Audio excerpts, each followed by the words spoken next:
Hey, what's up, fam? Welcome back to the Bring the Heat podcast. We're your hosts, Miriah, Ryan, and Bashar. What's up, fellas? How you doing? Happy Tuesday. Good to see you guys. Doing great. Great to see you. Yeah. Victory Monday, Tuesday. Well, we kind of had a victory last night. We did. Yeah. We got some help. That's crazy, right? Like my wife, we had traveled home yesterday from Arizona, and so during the Monday night, like the end of the Monday night football game, my wife had fallen asleep. So she's there sleeping on the bed, and I'm watching the game.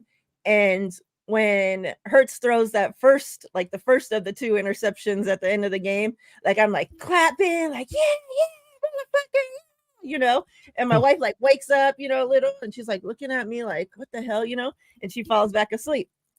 So then the second interception, the one that, really sealed their freaking loss, I started like, yeah, like I'm screaming. My wife like jumped up. The dogs are like freaking barking. And she's like, what the hell are you doing? Celebrating, like cheering for the freaking Seahawks. I'm like, well, some shit's just crazy like that. And then to be after the game, like you're celebrating the win, and it's like at the same time the Cowboys, they're also celebrating the same thing, the Cowboys fans. So it's like the 49ers fans and Cowboys fans are uniting to celebrate the Eagles' loss. Like, the faithful had to cheer for the Cowboys already once this season. Now we're cheering for the Seahawks. Like it's weird shit happening this season. What's up, chat? I don't think the Seahawks have ever helped us ever in any game that we need them to help us. I can't recall prior to last night. I know. Hope you guys they are were doing they well. were they were helping themselves. Let's get that straight. They were helping themselves first and foremost. Yeah. And good on them. They played their asses off last night. They deserve that. Yep. Let me say what's up to the ladies. We got Dawn in the house. First in Dawn the door. in the house. Appreciate you, Dawn. We got Melissa. What's up? Hope you're doing well. She says, an early Merry Christmas to Miriah, the Lee family, Bashar, and Ryan. We appreciate you, Melissa. Thank you. Thank Merry you, Melissa. Christmas to you as well. Merry Christmas and a Happy New Year. Let me see. That's the spirit. We got Mike in the house. What's up, Mike? I see you. Mike? Appreciate you coming through. Long time no see. What up? We got the wonderful Miss Debbie Ryan in the house. What's up, Miss Deb? The matriarch of the 49ers fandom. Yes. Queen Debbie. I hung out with Miss Debbie all weekends. It was a great time. But yeah, chat, I hope everybody's doing great. Everybody that watches later, hope you're doing well. If you are not already subscribed to my co-host channels, 49er Minded and No Border Sports, I don't know. I think their links are in the description of this video. So make sure, if you're not already subscribed to them, that you click on the link and please hit the subscribe. This is a podcast that rotates every week. So next week we will be on Ryan's channel, and the following week we'll be on Bashar's channel, back here, and so forth and so on. So please make sure that you're subscribed to everybody's channels. Hit the notification, hit the like button on those videos. We greatly appreciate it. Fellas, this game, actually, before we even get into the game, let me talk to you about something very scary that happened. I want to hear your experience in terms of going to the game and how it went for you. Okay. Oh, what? Scary? Yeah. That was when I'll let you guys know about my experience, but let me tell you guys about this first. When Brock Purdy went down in the game, we couldn't see what happened, right? Like why he went down. When you're there live, it's like you don't get to see as much as when you're on TV, when they're showing all these replays and all this shit, So depending on the angle and where it happens on the field. Like all of a sudden it's like everybody gathering, the people, the coaches and shit coming on the field, everybody gathering around, and they're like, somebody's down, like nobody even knew who was down at that point. And then, you just hear somebody's like, Brock's down, it's Brock, and I'm just like, oh my God, not fucking again. Like, don't tell me that this team just played their asses off all season to get to the end of the freaking season and we lose our fucking quarterback again. Like, being at the game, like that place, they said it was 61%, whatever, 49ers fans. I don't know how they get those numbers, how they do the calculations for that, because it's not like you say, I'm a 49ers fan when you go to buy the tickets, right? But being at the game, it felt seriously about, no joke, probably 85 to 90% 49ers fans there. So when I tell you that place went dead silent when everybody found out and figured out that was Brock Purdy down on the freaking field. And oh my God, I just felt so sick to my stomach. And then when he finally got up, and he's making his way to the tent, that place erupted in Purdy chants. And like that has, obviously he's hurting at the time. And obviously, he don't want to have to be going through that. But, he said already that he knew it was just a stinger. So he knew that he was going to be okay. But having to, like, he's from there, so coming back to Arizona, and he talked about in his presser how, that was a dream of his to go and be able to play, at that stadium as a pro in the NFL. And so to be able to do all that and have the entire stadium that's not even your home stadium, as in Levi's Stadium, erupt in Purdy chants, it was the coolest fucking thing like that I've ever have been a part of. And like the hairs on my arms stood up, like, as people are there, like, Purdy. And then again, once then he goes into the tent and whatnot. Once he comes back up and out of the tent, and we all see him warming up and he's getting ready to go on the field, it erupts into Purdy chants again. And it's like, that's like so cool to be, like that place. Kyler Murray went down, and it was like, once he got up and went to the sideline, it was like, people paid their respects, whatever, even 49ers fans. But that's the home stadium. And they weren't chanting Kyler. You weren't chanting Kyler? Or... No. When I saw that happen on TV, I freaked out. When I saw Purdy on the ground like that, not moving, I was like, oh my gosh, he's done. I thought it was his knee. I didn't know what was going on. Then they said it was a shoulder. The way it looked like he was grabbing for his leg or something. I don't know. I still don't know what the injury was. Something with his shoulder. Yeah, he said it was a stinger. Stinger on his but the way he was lying, it just didn't seem like that was the case when the way he reacted to the injury. But whatever, man, we dodged a bullet, and thank God, because he had himself a hell of a game. So it was pretty badass. So one thing I noticed at the beginning of the game. That's what I was going to ask. Like how? Oh, go ahead, Ryan. When they came out, the Eagles or the Cardinals offense was in a silent count. I was like, wow. Yeah.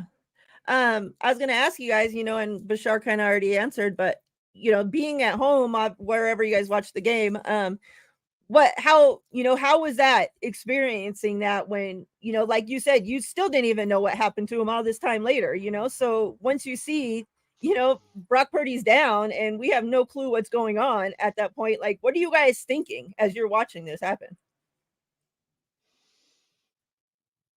Go ahead, Ryan. What was I thinking? I was my first impulse was those cheap bastards. They can't win shit, so they're trying to fuck us up. That was my first knee-jerk reaction. I didn't say that live on stream, but that, truth be told, that's what I thought. Yeah, because you stream it live, so you're having to react as it's happening real time, right? Because people are there watching. Yeah. And so crazy. I don't like to see players get injured. I don't like. Last night there was people on the ground. Anytime somebody goes down, even if it's like when Kyler got injured, I was not, glad to see that. I don't want to see anybody. I want to beat a full team. Yeah. And I just want to bruise you up. You know what I mean? I want to make you sore the next day. I want to make you slow. I don't want to put you out of the game. I don't want to end your career. I want you to know the next day you played the Niners. You know what I mean? Like, yeah. It pissed me off because it was a helmet to helmet, and it looked like to me that they didn't call it. Somebody told me they did throw a flag. I didn't notice it, but just for the fact that it was just looked like a cheap shot when it happened, and we got a major scare. And I was texting my friend about it, and he's being stupid, like, oh, he'll be fine, motherfucker. He's been on the ground for the past 5 minutes, you idiot. What do you mean he'll be fine? Like, that defensive player was trying to get away with something.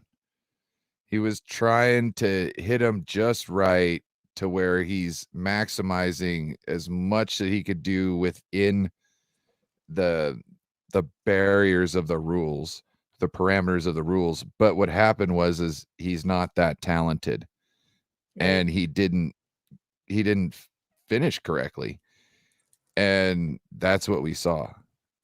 And good on him for being an idiot, I guess, right? Like, just play the game clean.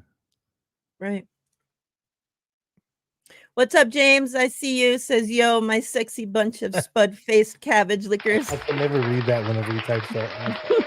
I don't know. Maybe it's a UK thing. That will never catch on for me. Sorry, James. He explained what it meant. I can't remember now. He explained yesterday, I believe it was, or Sunday. It was Sunday. Anything interesting happen while you're at the game, or just tailgating or meeting Niner fans? All right, cool. But down here, she's running the show, bro. Yeah, for real. Trying to say what's up to the chat. What's up, Sin? Good to see you. Even though Bashar doesn't want to say hi to you guys, we're gonna say hi to you guys anyways. So hi. Make me out to be the bad guy. I get it. I'll be the scapegoat for the show. Well, I'll be like those guys that pester you for the gifts they were supposed to win that you didn't send out. So. And I'm never going to send it either at that point. Well, Mike says they usually do it based on the zip code from the credit cards used. So yeah, a Vegas zip code, they're just guessing that you're supposed to be like, I could see if it's a California zip code. Okay, you just guess that they're 49ers fans, but when you have zip codes all over the United States, that's kind of random that they just say, oh, we'll just guess it to be blah, blah, blah. What's up, Steve-O? They could also be guessing at anything coming from out of state. I don't know. Which wouldn't be accurate anyways. I cried watching them chant Purdy versus Brady watching his parents. He says crazy shit, I swear. What's up, Dion? I see you. Hope you're doing well, brother. So, Dion. What up, Dion? All right, so let's get into this game. As it comes around to my time, I will share my experience. But since I answer the questions last, we're starting with you, Bashar. Your overall feelings watching the game. How'd you feel? There's a lot of, obviously, this wasn't a perfect win by no means. They won 45-29. So at the end of the day, the win's a win, but a lot of shit to still clean up. What are your just overall thoughts when you're watching the game? How you feeling about this win? Yeah, I mean, some people were thinking it was going to be a trap game, and my prediction was 35-10. And I should have took more of an account because I knew the two defensive tackles were going to be out, Armstead and Hargrave, and the amount of rushing yards we gave up was just ridiculous. And like 230 plus rushing yards, something like that. Mm-hmm. So yeah, that wasn't fun at all. Just watching them eat up the middle of our defense like that. Hopefully, Hargrave and Armstead will be back for this upcoming Ravens game because they like to run the ball as well. Now they are going to be out Keaton Mitchell, who's a really, really fast running back. But back to the Cardinals game, yeah. I wasn't worried about our offense at all. I mean, it was great to see our offense play out there and not have one single penalty on offense. And Brock Purdy and everybody else, all those plays, just they can say that he's a system quarterback all he wants, but he runs his system to a T is what he's doing. And it's a lot of fun. I have so much fun watching this Niner team play. And we could have did better defensively. And Kyler Murray was running around like he always does. And who was that guy, McBride? I didn't expect that guy to be that good on freaking Arizona. Yeah, he's hella good. Yeah, he's a pretty good player. He's their leading receiver. Yep. Yeah, he is. Trey McBride, yeah. I guess he's kind of going to be their George Kittle or something. But nice to see a pick six finally. they use him more as just a tight end. They move him all around. They use him as you would normally use a wide receiver, as you would use a running back. They use him in all situations. You know, like the running back screens behind the line that we see tight end do or Kittle do. He does those. He lines up, split out like a regular wide receiver. He's talented. Yeah. Yeah, I was gonna say it was nice to see us finally get a pick six. We lead the league in interceptions, but that was our first pick six of the season. So with Mooney Ward, so hopefully we have more to come, and right when it matters the most. But yeah, I mean, good game overall, but you know, a little shaky. Actually, it kind of had these trap game elements to it, but we're just so much better than them, so it wasn't a trap game. They had 36 more or 30 more yards than us. We had 406 yards. They had 436 yards. They had 234 on the ground and 202 in the air. They did not have a single 100-yard rusher, though, which was crazy. Mm-hmm. Kyler Murray did have a 50-piece damn near. He had a 49-piece. We gave him 49 yards for rushing against the Niners. Our tackling was horrible.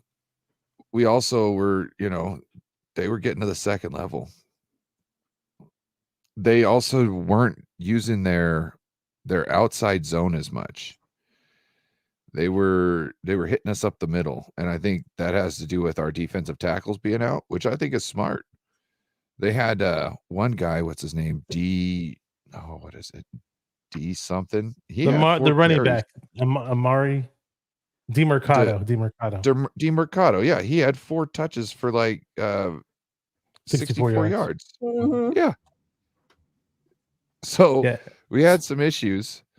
I was happy to see Fred, because not only do I stream the game, but we stream afterwards. We talk about post game, and then I pump the post game through my Bluetooth thing. So Fred, first thing up, pretty much was like, "Hey, great win, but we gotta fix that tackling issues, and it starts with me first."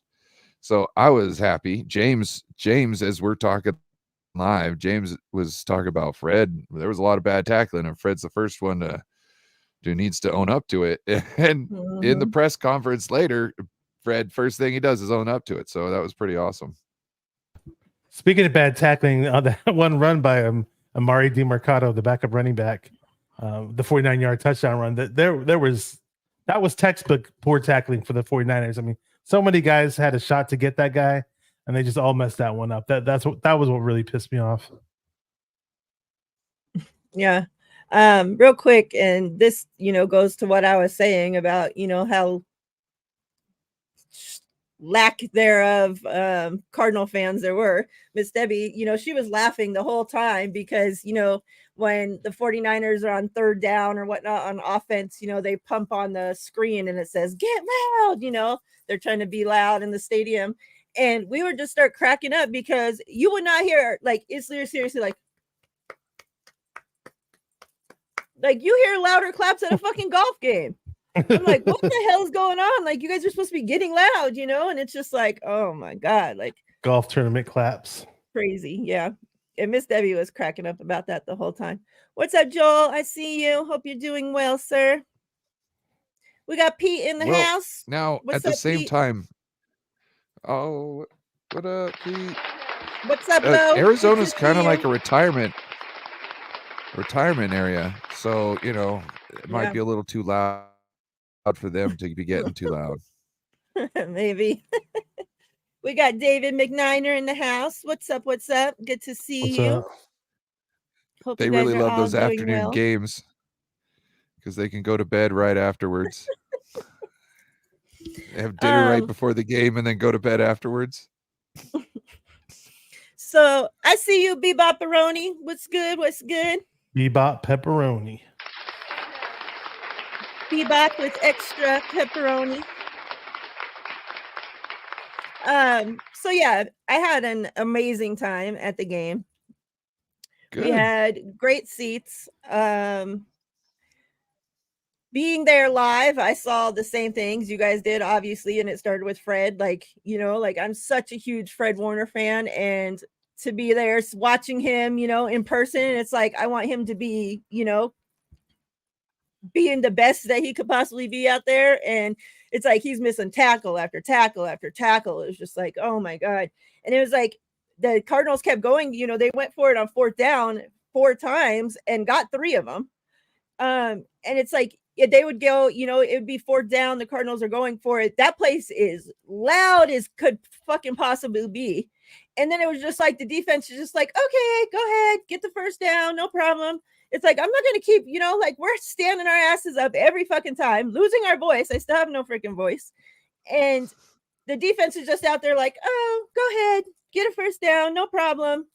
It's just like, what the fuck is going on? Like, I know we're missing, like 2 guys from the defensive line, but come the fuck on. Like, these guys, they would be like running and it's like, turn around, run this way, turn around, run this way, run through this guy, run around. Like the craziest fucking shit they're doing out there on the field. And yet somehow 1st down. I'm just like, you got to be fucking kidding me. And it wasn't like you said, Kyler, whatever, got like 50 yards. Like that's who I was worried about rushing all over us. And at the time, he seemed like the least of our freaking problems watching it live. I did watch the game again today before, I was going to do this show on TV because, like I said, you miss and see so much different shit when you're there watching it live. But yeah, it was a great time. The faithful freaking showed up like always.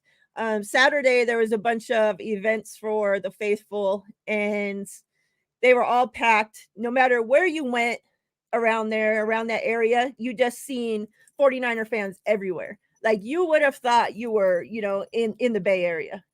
And, I was telling them, I'm like, while being out, like I understand maybe they didn't have like Cardinals events going on or whatever, but you would think like this is your home, it's the weekend, right? Like Saturday, and we're out in like this happening spot of Phoenix, like a popular area, whatever, with all this shit going on.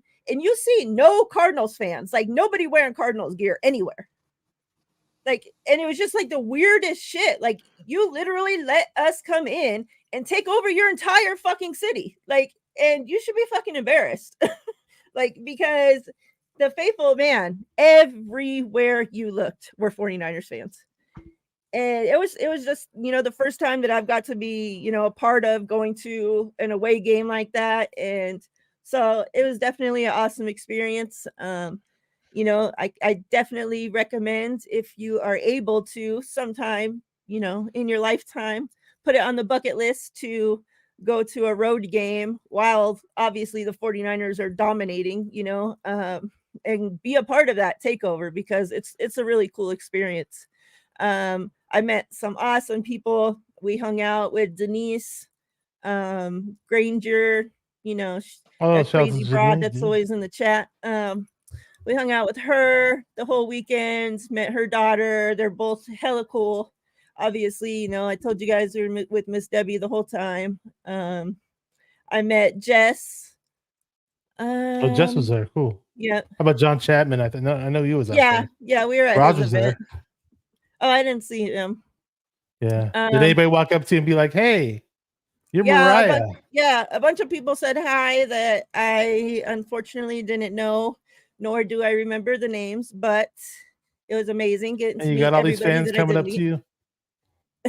I wouldn't say all these fans, but yeah, it was pretty cool. A lot of people, man, Miss Debbie, she's like the celebrity, because she's there with her top hat walking through. So wherever we would walk through, people are like, I love your hat. I love your hat, stopping her, wanting a picture with her, hugging her, like she was definitely the celebrity there. So we all got to hang out at training camp. The last day of training camp, I met up with Debbie and Ted and when John Chapman and Wayne Breezy, we all hung out at some restaurant in San Jose or whatever. And Debbie hooked me up with some pin or whatever. It's on my hat. I don't know if you guys got a top hat or whatever. Yeah. Mm-hmm. Yep. She gave us all these bracelets.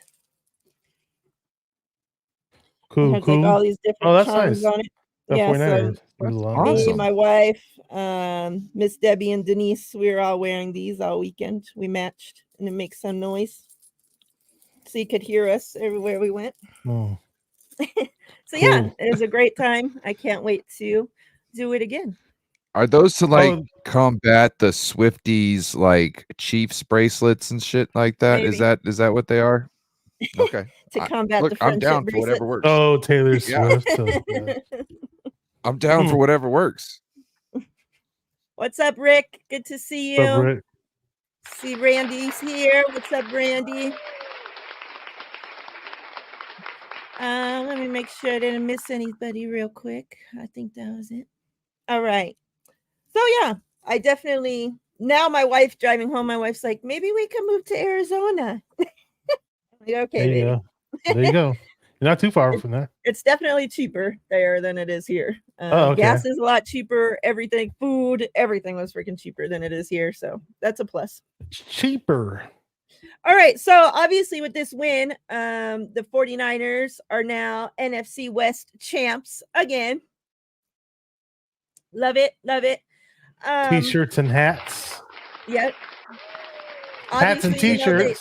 They talked to a lot of the guys, and the guys, all said it was great, but their goal is to have, hats and T-shirts from the Super Bowl, from being Super Bowl winners.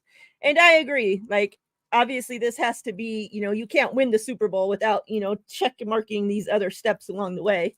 So to be NFC West champs along the way to a Super Bowl run, I'll take it for now. But definitely there's still work to do. Let me ask you guys this question. I heard this debate going on, and it's been going on for weeks, but it's just getting like louder and louder, and especially after the performance that the Cowboys and Dak put up this weekend. And that is the MVP talks. It's pretty crazy. I was thinking about this, and I can't remember the last time we had somebody on our team that was up for MVP talks. I can't really remember the last time that we had two people on our team that are up for MVP talks. Let me ask you guys this, being 49ers fans, obviously, we like to think that we know, more about our team than just, some random Joe that just, watches a game every so often and gets paid millions of dollars to talk about every NFL team that they can't possibly know about every single NFL team. So I've listened to all these different national media people and their arguments for why Brock Purdy should be the MVP. I listened to all these media people and their reasons on why CMC should be the MVP. Now I'm asking you guys on Bring the Heat podcast. Let me hear it. Who should win MVP of the 49ers this season and why? Who's going first? Go ahead. All right. I think it should be split, co-MVPs, but we can't just cop out like that on Bringing the Heat. So I'm gonna make a decision. Just let me get down the road here a little bit, okay? Brock Purdy is playing lights out. His like QBR or his QBR when is like in an average of 132 or something like that, right? His under pressure, he's like 94 point something. The guy is just stone cold, handling business. We've never seen this offense look as good as this, and it's the number one offense in the NFL, right? So there's one for Purdy, okay? But you got CMC, who isn't at the beginning of his career. This is probably might be his last chance to kind of be in these talks. He might have next year. Who knows? But that's not a given. It's more of a given that Brock gets another chance. CMC this last game almost had 200 out of the 406 yards. He had, I think it was like 186 yards altogether. It was 114 on the ground and 70 something through the air. So to me, that's crazy. I would go for CMC because I'm pretty sure Brock has the chance to win it multiple times in the future. So that's my thoughts. That's where I'm going. You can't really be, our offense can't be as consistent as it's been without a CMC there. It also can't be as consistent without Brock Purdy in there. And, but still, I'm going CMC. That's my vote. CMC.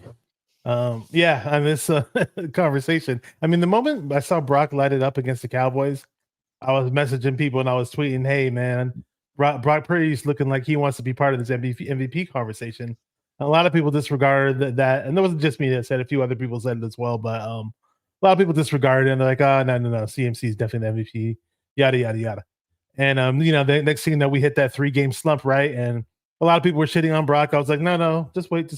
He'll bounce back. And lo and behold, he's played even better ball since that 3-game slump, and he's been pretty damn awesome. I mean, he's doing things that I haven't seen a 49er quarterback do since the days of Steve Young. I mean, as much as I like Jeff Garcia, I think he's better than Jeff Garcia. I think he's done more.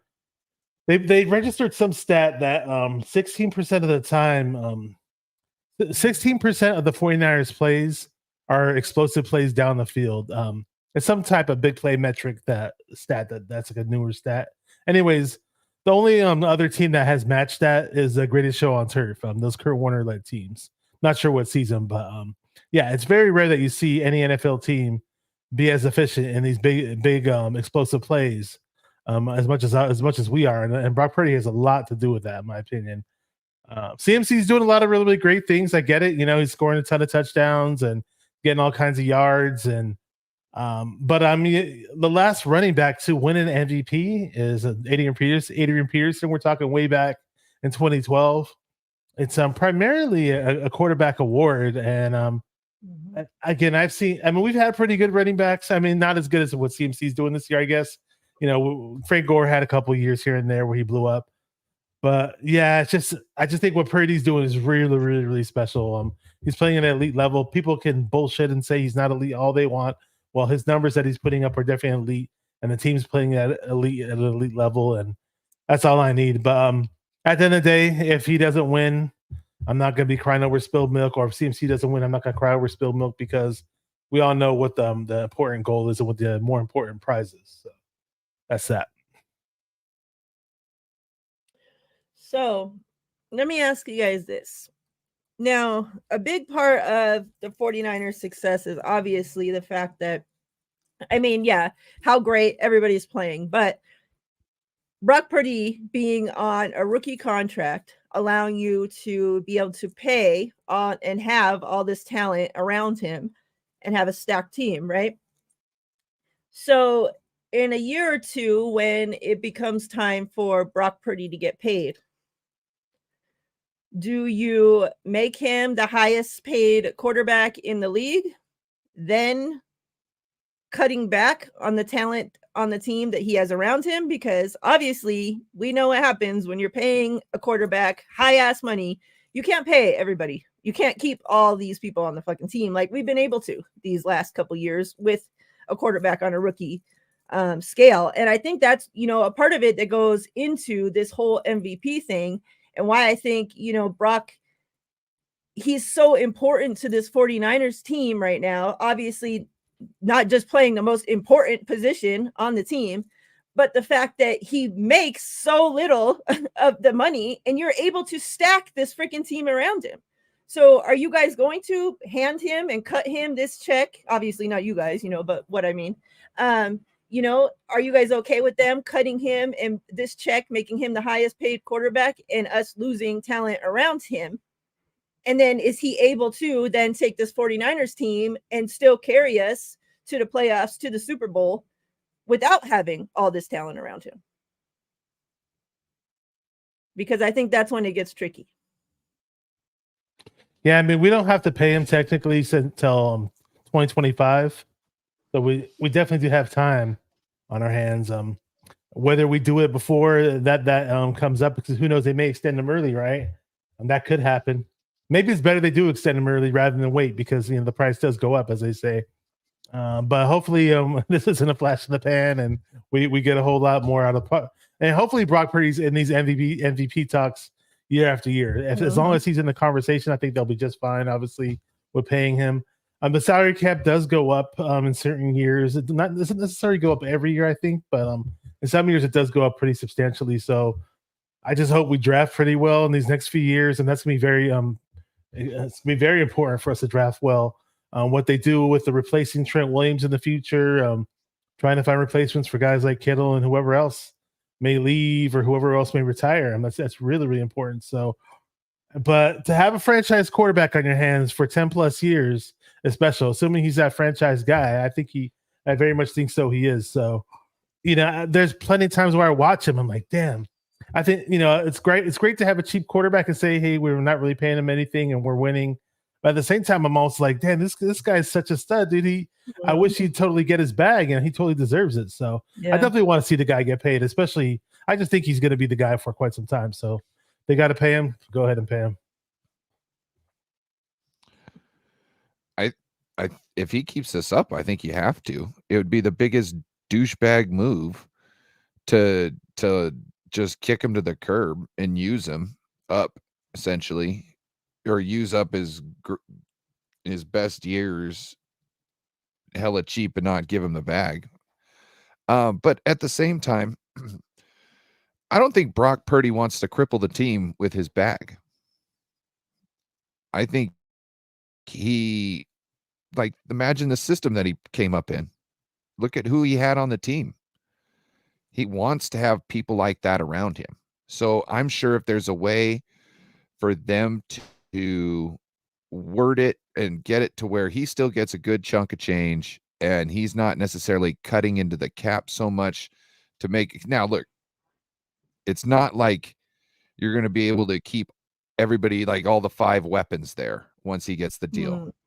But you might be able to keep 3, maybe 4, but that's pushing it. You know what I mean? Like you can stop some of the bleeding with a good contract. So I think you got to pay him.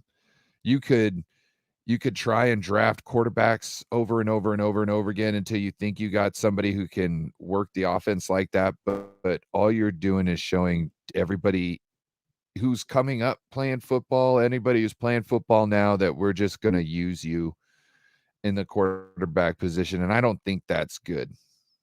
Right. Because I would, if I got drafted and I'm this and that, I might be holding back in certain situations because I don't want to be out there led to the wolves for 4 years at, a cheap ass contract. And then, then you just kick me to the curb after I could have suffered injuries for you and all this and that. And, Brock deserves his bag. The reason why I asked that is because I had seen earlier this discussion going on and this question that went out, and it was, how many quarterbacks can win a Super Bowl playing for the 49ers? And I'm reading through some of the answers there, and most people, of course, not all, but most people had put a list together that had about 15 quarterbacks on it and about 3 or 4 quarterbacks on the bubble. So almost 20 quarterbacks people are saying could come to the 49ers right now and win a Super Bowl on this team. So if that's we got the case, this list? I do. So if that's the case, how, and now this isn't how I feel at all, but just throwing it out there because people say such stupid shit. Now, if that's the case, how then are we discussing that Brock Purdy is an MVP? And then how are we turning around and making this quarterback, the highest paid quarterback in the NFL in a couple years? If it's so easy for another quarterback to walk through those doors and win a Super Bowl on this team. It's not easy. Everybody's full of shit. It's not easy. Yeah. The list. That's one thing I give Brock Purdy so much credit for, is he is playing in one of the most difficult systems in there. He got it year 1, which Jimmy, I don't know if Jimmy ever got the whole time, or he was just scared to do half the schemes in there because it would expose his arm. And he's come in and he's like a ninja back there. And people are giving him shit. And it's like, but if you look, some of those deep crossers that is our bread and butter, he is making expert throws. He's catching them in stride before they're out of their break. You know what I mean? He knows exactly where they're going to be and on time. And that to me, that's an elite level thing. Is he totally elite? I don't know. I'm not going to go out and say he is, but he's showing like he is. You know what I mean? Like, he is making certain things that he could do that is kicking this offense up to where we've never seen it before. How many quarterbacks have we seen in this system? If this was easy for anybody, then why is Sam Darnold looking like a chump out there? You know what I mean? He looks scared. He doesn't know what's going on. If this is such an easy system, then Sam Darnold should be looking like a star because he's got an arm. He's got everything you should have. He's got everything Brock doesn't. And Brock is just a baller out there. Sam Darnold can't hold his jockstrap. Mm-hmm. Yeah. The list, obviously Mahomes, Lamar, Allen, Cousins, Watson, Dak, Burrow, Herbert, Lawrence, Tua, Goff, Hurts, Stafford, Stroud. On the bubble, Howell, Geno, Mayfield, Kyler, and Justin Fields. Yeah, Kyler was weak. Kyler wouldn't pay enough attention. I will say Tua, I'm sure he could probably do all right in this system. He's running it in Miami for the most part. You need a smart person who is confident in what they see and knows what they're seeing. You know what I mean? Like, that's what you need. And there's not a lot of guys. I think Lamar Jackson could. I don't think he's necessarily would be the best at it, but I think he could do it. And be successful at it. I just like Aaron Rodgers would be great at it because I think he's smart, and whether he's used it or I think he would pick it up quick and he'd be like, "Oh, okay, let's run this scheme." You know what I mean? He understands this. Plus, he's great because he's got all the throws in his bag.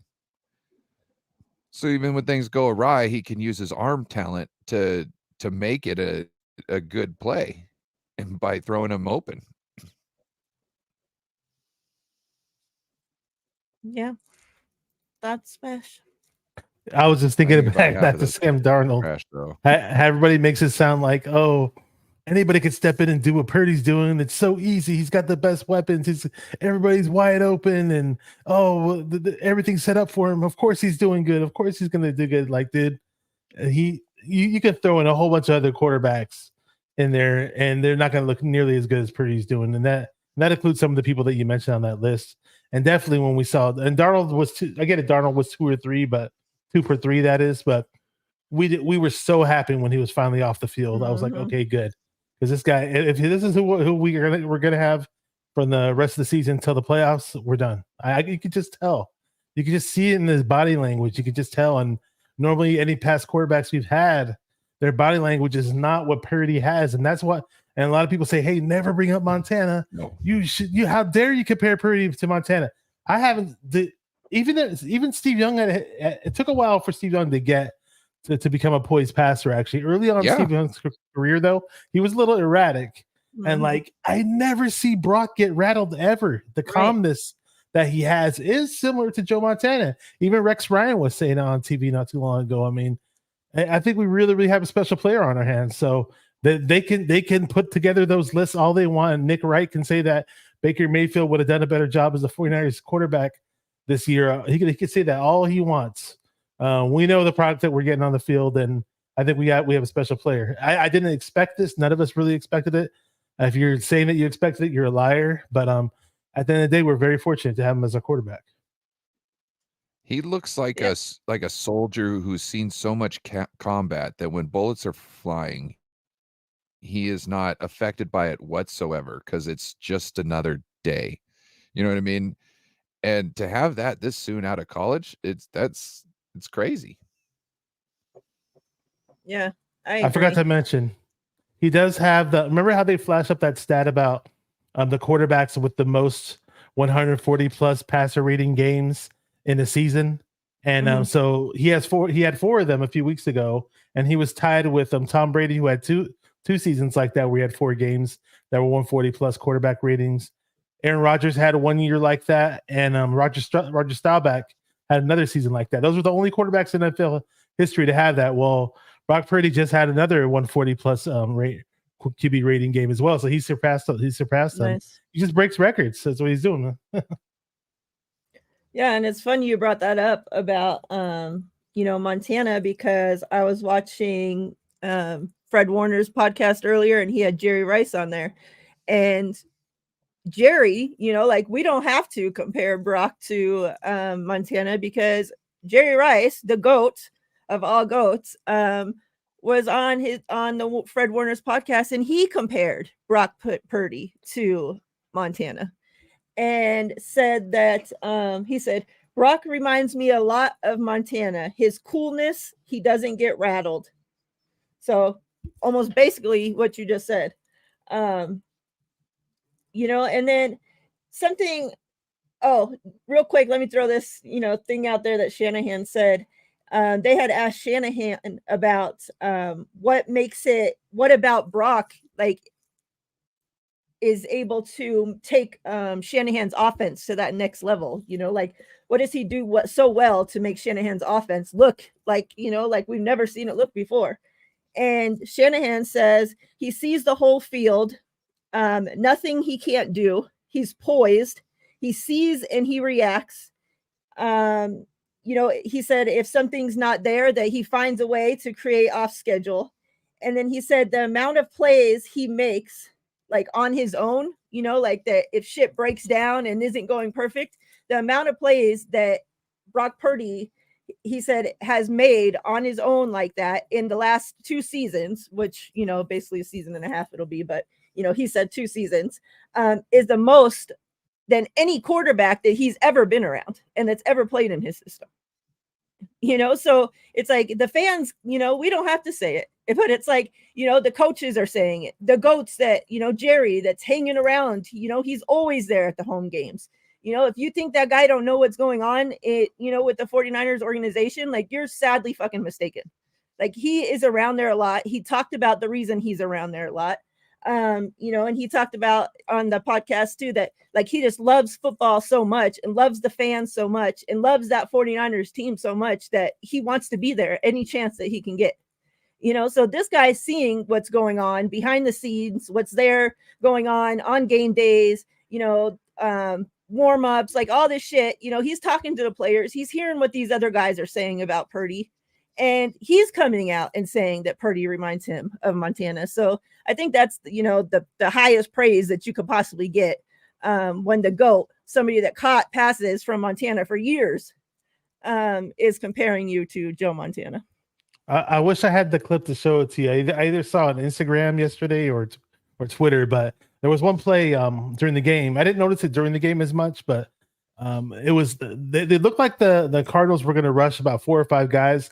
Looked like they were faking a blitz, and they literally dropped back. They literally dropped back 9 guys. There was only 2 guys rushing the QB. Yeah, and then you have 9 people in coverage, and lo and behold, Purdy still finds Kittle open on a run after the catch type play. So, I mean, and the thing about Purdy is as well as he plays, since he's a system quarterback, and as well as he plays in the system, he plays great in the system. He also does really well when he goes off schedule, and that's a perfect combination, if you ask me. Yeah. And didn't it kill you guys when Ayuk didn't get that deep ball? That was a beautiful throw that he should have had. There were a couple ones that went to Ayuk that, man, come on. All right, so yeah, I just wanted to talk a little bit about that. The last thing on that that I'll throw out there, and that's the CMC. I saw, and I see this every month or so going around on Twitter, and I saw it again pop up this morning, and that's that C- for the CMC trade when the 49ers traded for him and the NFL Network or whatever graded it a freaking C-. Let me ask you guys this, and we'll go to the Ravens game after this. knowing what you know now, knowing what we've gotten out of CMC, you know, I'm sure none of us expected that when we traded for CMC, we knew obviously that the guy's a baller, the guy's a dog, you know, you saw like the shit that he did over there on that piece of shit team, right? But I don't think none of us knew when we made that trade that we'd be sitting here, you know, a year and some change later, talking about this guy possibly being a friggin' MVP of the league. You know, he's leading the league right now, tied for touchdowns with Raheem in Miami. 3 more touchdowns, and he breaks Jerry Rice's all-time touchdowns, you know, the amount of touchdowns he had in a season. You know, like all this shit. I think, you know, like he's surpassed what I could have possibly ever imagined him being to this team. And, you know, it's not even over yet. You know, so many people graded this, you know, trade bad because, oh, he's injury prone and he's been through this and he hasn't finished the season in this many years and yada, yada, yada, all this bullshit, right? He's getting old and so much shit we heard. Oh, the 49ers are giving up too much. You know, like we gave up, 4 picks that they say equaled a first round pick, but it's because, you know, the 49ers didn't have a first round pick at the time to give up. So with all that being said, if we had to do the trade again, knowing everything that you know right now about what we've gotten from CMC, what would you're John Lynch, what are you willing to give up to bring CMC to this team? I would do it in a heartbeat. But also one thing I want to speak about that MVP, because you were talking about whole stuff, and this came to my mind too. Both them, when asked, said the other one should be MVP. Yeah. Mm-hmm. Right. Nice. You know what they should do. That's great. This and that. But then I started thinking, like, mentality both is I'm not a star. I'm just a cog. And they want to do whatever they can to make everybody else better around them / have more success. And that is special when you've got 2 MVP candidates in the same locker room that are working so hard to just be the best player in their position that they can be, not on the team, just the best player in their position. Essentially, they're not trying to get the limelight. They just want to put it all on tape. And that's special. Yeah. I mean, when the CMC trade went down, I was actually on the live, and in the middle of the show, somebody dropped the news during the chat, and I was like, "Oh, damn, we traded for CMC." But I was kind of scared when I heard the news. I was like, because I was thinking we gave up like first rounders and whatever for him, and then when I found out it was like, I mean, we did give up a lot of picks, but you know, we're talking a 2nd round pick, a 3rd round pick, and then a 4th and a 5th. I was like, okay, I can sort of live with that. Hopefully he pans out for us. We'll see. You know, I wasn't, you know, I was like, okay, whatever, you know. But I didn't think that, again, I didn't think he'd explode and have an MVP, you know, be an MVP candidate in the following season or anything like that. And I'm glad it has boosted our team. And so far, I mean, last year from what I saw he was doing, I wasn't majorly surprised, but it was just a little bit better than I thought we were going to get out of him. And this year is definitely more than that, you know. So he's doing great. He's doing awesome. He's such a great guy too, and he just fits perfect within the team. And he's just he's a happy camper, and he's doing a whole lot. And some Niner fans don't want him on the field as much, and they don't want to see him get the ball as much. They want guys like Jordan Mason in the mix, and I kind of get that. Then, but from what I understand is that CMC wants to be on the field the whole time because he wants to prove to everybody that he is durable and he can play all these games, because people doubt him and they say he's not durable and he can't play all these games and he's going to get hurt. So it's kind of a weird yin and yang type situation. But I definitely do the whole trade all over again. I mean, if we had to give up a little bit more for it, if we were to redo a trade, I guess I'd go for it, because he's playing his ass off. He's doing some really nice things. I mean, he's like a slot receiver basically in the passing game, or they have him out coming out of the backfield and then running out for a pass, or even when he's just in the slot, he's just so effective in the passing game. It's fun to watch. Yeah, I mean, this last game in Arizona to finish with 115 rushing yards, 72 receiving yards, and 3 touchdowns. You know, I don't think we could possibly ask for any more from this guy. Like, and like you said, he wants to be on the field all the time. Like, it's so rare, like where you see him like he'll motion to the sideline, like I need to come out for one play, you know. But he's like making sure like it's one play, like I'm gonna take a breather, get a drink, and I'm going back in, you know. And in his presser this week, he talked about how, you know, that first game with us against the Chiefs, when we first had traded for him, how he wanted to play in that game so bad because he wanted to prove that he could start and finish all the games that season. And he didn't want to have to miss, you know, that Chiefs game. And, you know, just because he had just got traded to the team. So that's why, you know, he had told Shanahan, like, I'd like to play if that's possible. And Shanahan's like, yeah, of course, you know, like, and you know, how you talked about, you know, fans want to see Jordan Mason more. Shanahan talked about that this week too, how, you know, when like you want to give the other guys a chance and, you know, like you want to give touches to Jordan Mason, but CMC just makes it so damn hard to take him off the field. You know, it's like, how are you going to take like such a baller off the field to go sit on the bench, you know, for, you know, whoever. It doesn't matter if it's who the hell it is, you know? So yeah, I think it's obviously it's hard decision whether, you know, Brock or CMC gets MVP. Hopefully we end the season and it's one of them, because, you know, regardless, that's pretty awesome to have a 49er get MVP. But there's more important things at hand, and that's to finish the bird buffet, the Ravens. We know obviously the Ravens sitting at 11-3, the top of the AFC, 49ers sitting at 11-3, the top of the NFC. A lot of people are talking about that this could possibly be a preview to the Super Bowl. And like I said, this ends our stretch of all these bird teams.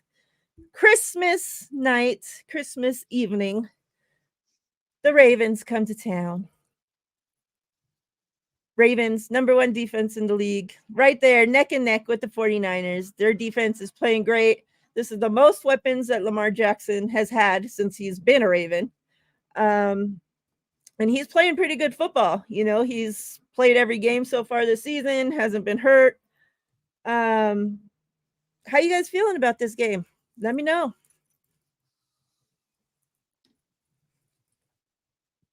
I feel good about it.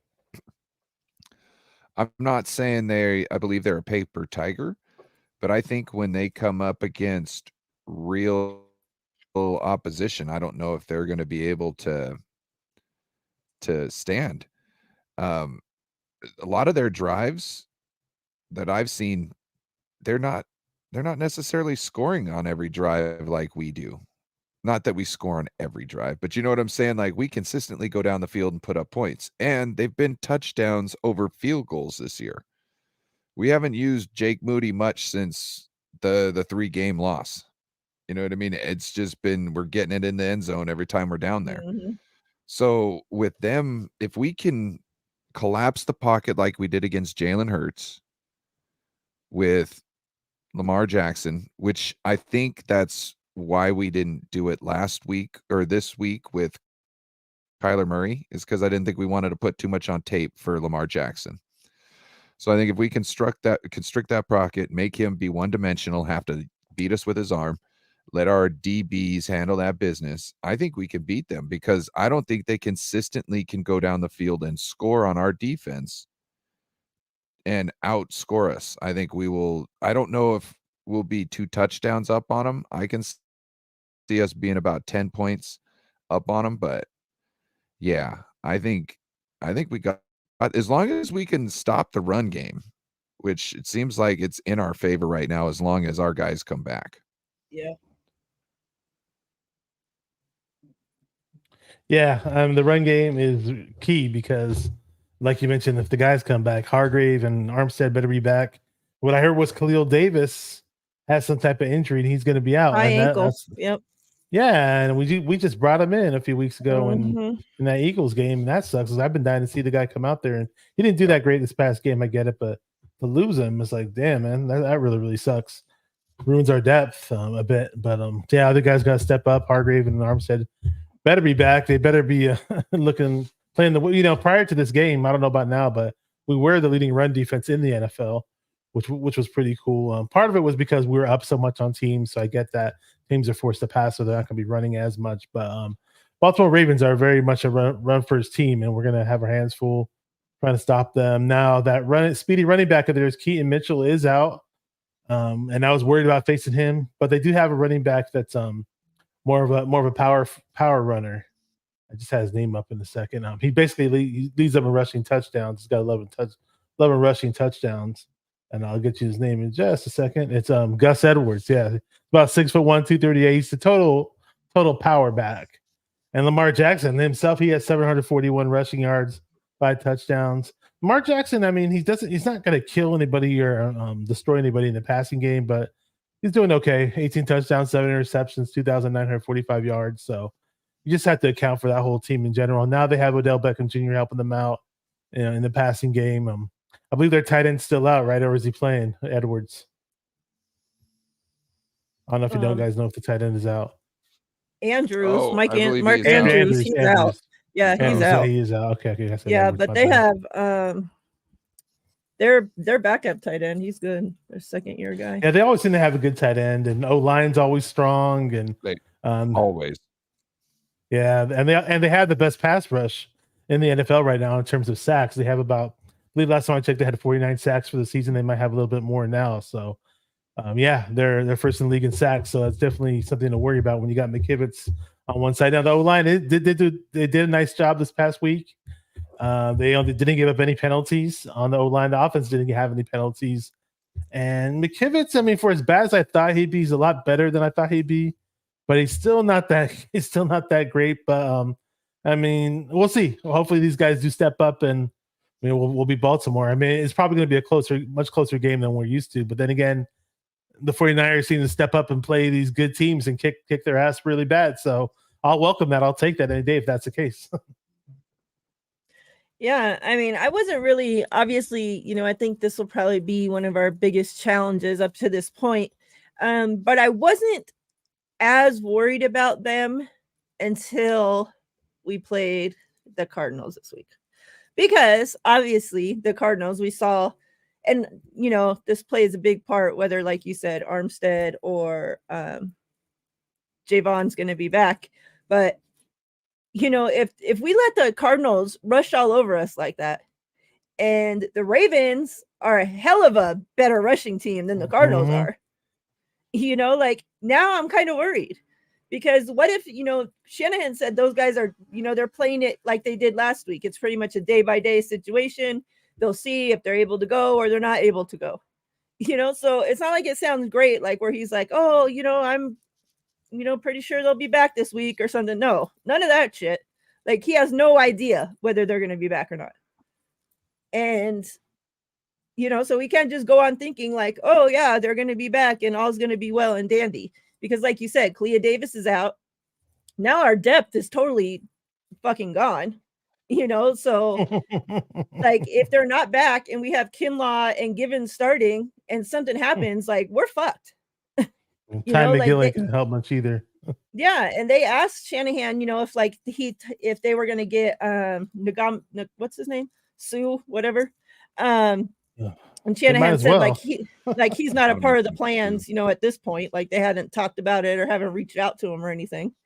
But it's like, man, you got to do something, because like it's getting very that's the most, like, the biggest concern I have right now is that defensive line.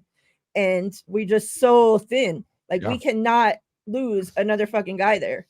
And not even just that, but now, we're facing the biggest running threat that we've faced up until this point. And we're going to be missing our 2 best run defenders. That doesn't sound fucking great. So hopefully, let's cross fingers, send all the healing juju, whatever you got, to the freaking Bay. So these guys can get healthy and play, because man, we really need them this week. Now, obviously, we don't want to lose this game, but if the 49ers do drop this game, at least it's an AFC team. And at least the Eagles have now lost 3 games in a row. So that kind of put a little cushion there. But like I said, I don't think we will lose this game, nor do I want them to fuck around and lose this game. Like, I hope that we win out and win out all the way to the Super Bowl. Like, I don't want another loss from here on out. Score predictions. There you go. There's your little soundboard. What you guys got? Score predictions, chat. We got Aaron for 49 first takes in the chat. What's up, Aaron? Good to see you.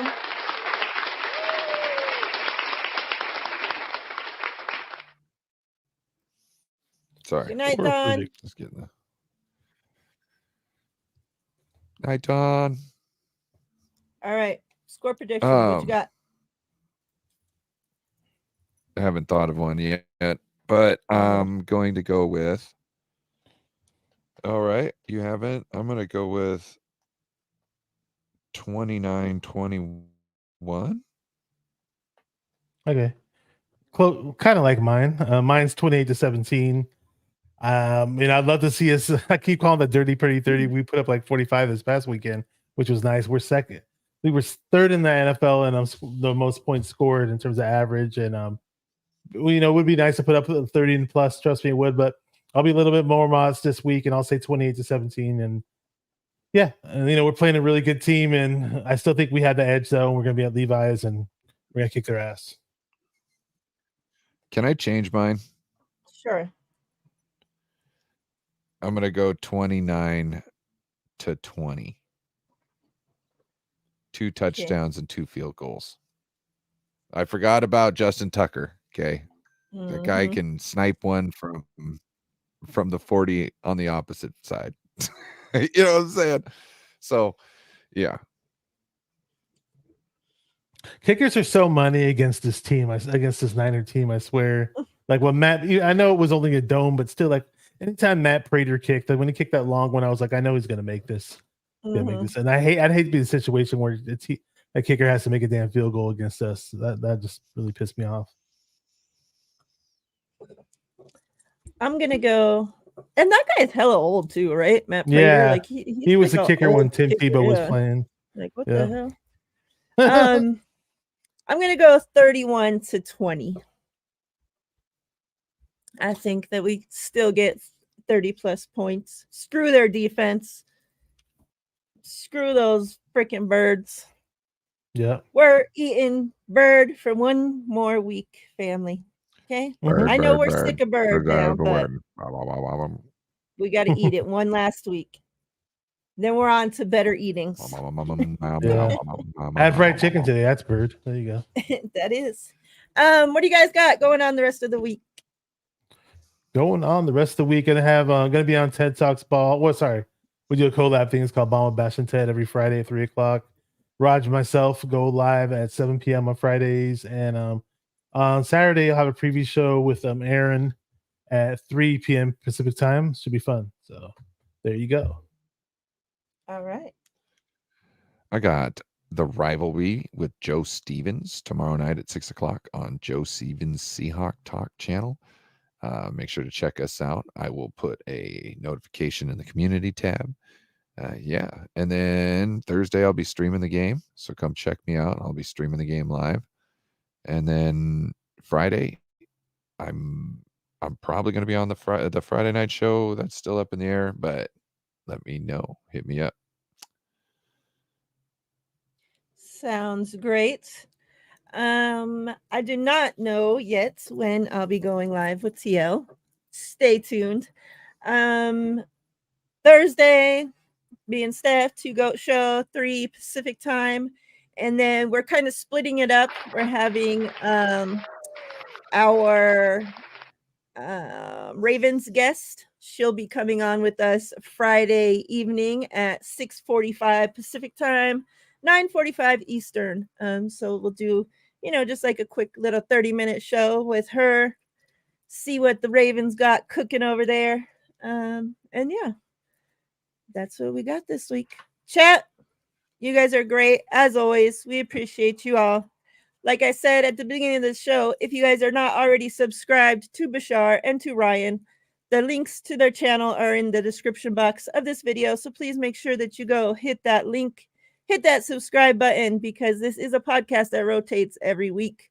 Next week, we will be on Ryan's channel, following by Bashar's, and back to here. So make sure you guys are subscribed to each channel so you guys can find us each week. We appreciate y'all. Everyone, we'll see you guys next week. We're out of here. Niners.